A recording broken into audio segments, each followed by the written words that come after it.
ibadah puasa Ramadan yang kita tunaikan adalah bentuk ketaatan dan ketundukan kita kepada Allah sebagai apa? Refleksi iman kita kepada Allah. Yang pada akhirnya ibadah puasa ini mampu mengantarkan kita menjadi pribadi yang bertakwa. Sebagaimana Allah Subhanahu wa taala berfirman di surat Al-Baqarah ayat 183. A'udzu billahi minasyaitonir rajim. Bismillahirrahmanirrahim.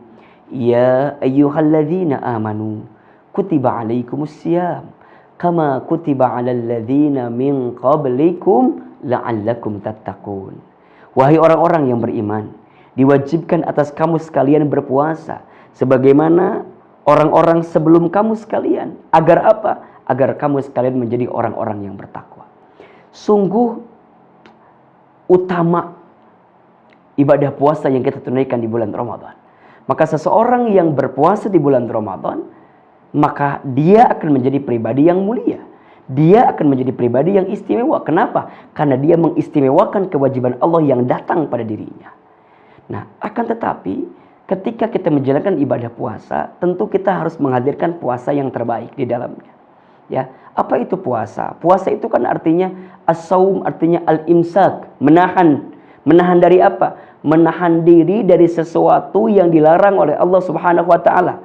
Ketika berpuasa kita dilarang untuk makan, dilarang untuk minum, termasuk kita juga menahan dari hawa nafsu kita, dari keburukan-keburukan yang biasa kita lakukan, dan kemudian kita berhenti tinggalkan keburukan itu ketika kita melaksanakan ibadah puasa Ramadan.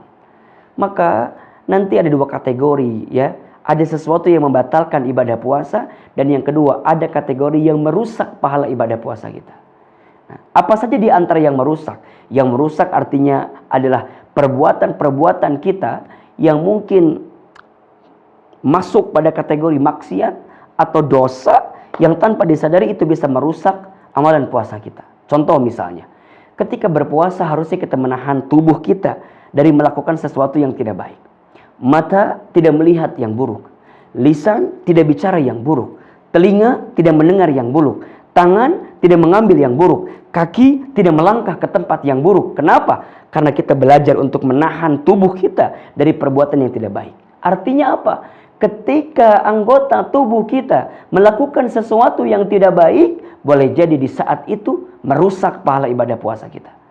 Ketika mata masih melihat yang haram-haram, ketika mata masih melihat sesuatu yang tidak baik, berarti hati khawatir. Khawatir ini merusak pahala ibadah puasa kita. Bukankah kita sedang berpuasa? Lisan berbohong, lisan ingkar janji, lisan gibah, lisan fitnah. Hati-hati. Perbuatan yang dilakukan oleh lisan itu berakibat merusak pahala ibadah puasa Ramadan kita. Tangan mengambil yang haram, kaki melangkah ke tempat maksiat. Mungkin tidak membatalkan, tetapi jika kaki ini melangkah ke tempat maksiat, maka berpotensi membatalkan ibadah puasa Ramadan kita. Maka Masya Allah kita harus belajar untuk benar-benar puasa, bukan hanya sekedar menahan lapar dan dahaga, tapi juga menahan dari perbuatan yang buruk dalam kehidupan kita saat kita berpuasa. Jangan sampai kita masuk kategori yang Nabi sampaikan dalam hadisnya, kam min shaimin laisa lahu min siyamihi illa al-ju'i wal atas. Berapa banyak orang yang berpuasa, tapi sayang yang mereka dapatkan dari puasanya hanya lapar dan hausnya saja.